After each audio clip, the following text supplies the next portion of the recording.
So, yung gagawin ko is creating solid objects. So, first, click the home. Then, yung ginagawa ko is inaalis ko yung mga box para malinis tingnan. Then, una kong ginagawa is kukuha ako ng rectangle. I will click the rectangle. Then, 0, 0, enter. Then next, the size of the box, which is 60, 100. Then click enter. Oops. Next is click the press pull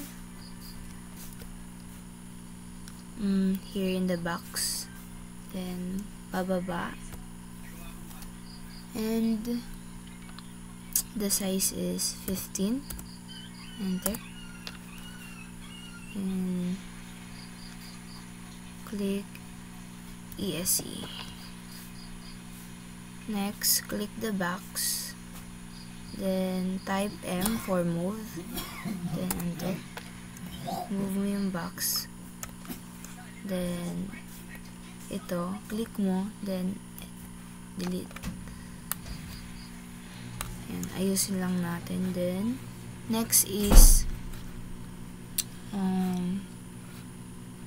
kukuha tayo ng line, then need nating buksan yung midpoint. So, hanapin natin yung midpoint dito. So, nakabukas sa akin. Lagay nyo lang sa midpoint or middle part. Then, enter. Next is offset. And 10. Type 10. And enter. Click the line. Papunta dito. Then, papunta dun. Then, click enter. Next is yung 2D wireframe. Papalitan natin siya ng conceptual. Next is yung unsafe view is papalitan natin ng SC isometric. So, nakaganyan na siya. Next is click the extract edges, then hanapin mo yung copy edges. Click mo yung arrow ng extract edges, then copy edges. Then yung edges or side nito is kailangan mong i-click lahat ng mga nasa side.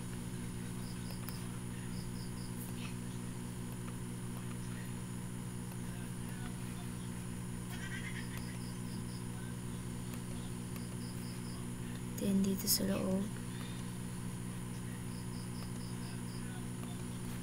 So, okay na siya. Just click the enter. Click enter. Paka-click mo is buksan mo yung ortho mode para straight line siya. So, dito mo ilalagay. Dito mo i-click.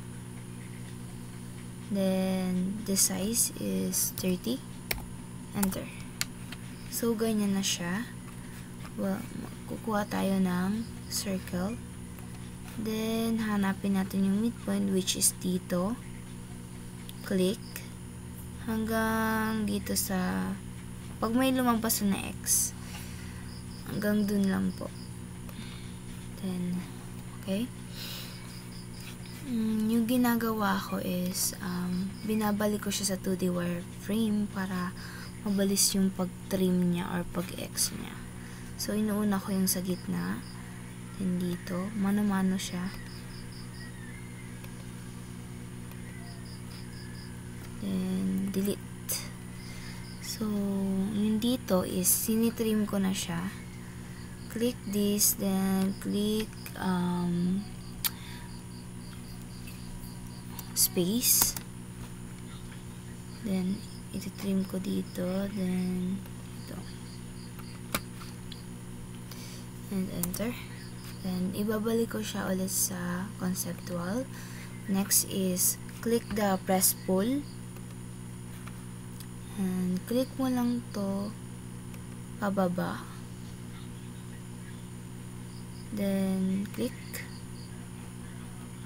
And, enter. Next is, click the box. Then, type M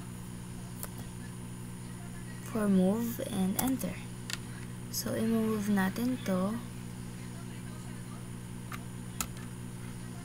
Next is erase natin. I-delete natin to. Need kasi siyang i-delete para gumana yung edges niya.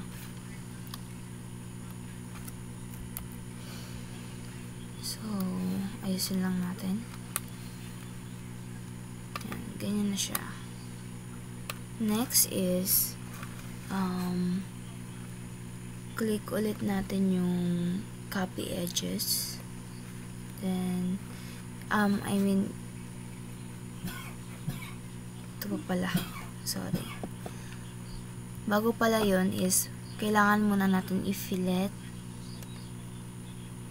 yung dito sa gilid niya.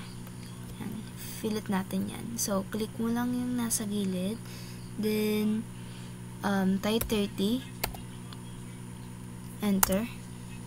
Double enter. Yan, para maging ganyan siya. Then, next is fillet again. Then, click mo ulit yung side din dito. Then, type 30. Then, enter. Double enter. Yan, para maging ganyan siya. So, next is, punta na tayo sa copy edges. So, ika-copy ulit natin yung mga edges na. Yung ginagawa ko dito is X-ray. Pinapalitan ko yung conceptual ng X-ray para makita ko yung mga line na ika-copy natin. So, ito, copy natin ito. Lahat ng mga edges. Dapat lahat natin yan makopy.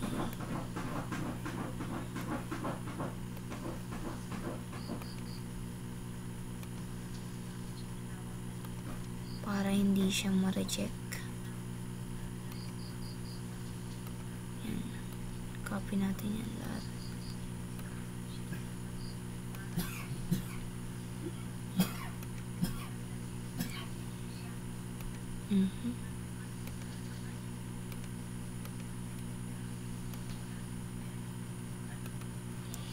Yan, na-copy na natin. Then, click the enter.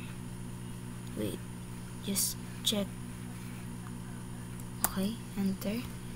Then, ito ulit sa side. Click mo ulit. Then, size naman dito is 15. Enter. Yan. So, magiging ganyan na siya. Yan. Sabi na nga ba. Pag ganito, pag may hindi nasama na ang tawag nito na line, kailangan natin siyang ulitin kasi hindi siya mapo-form na box. So, ulitin natin siya. Ganun siya kasi. So, copy edges ulit. Ito mahirap dito talaga. Dapat makopy natin ito lahat.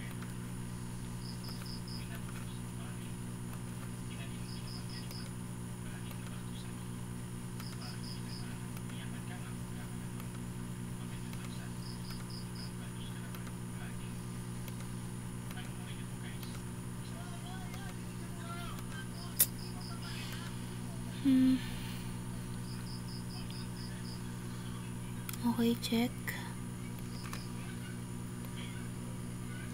Hindi na talaga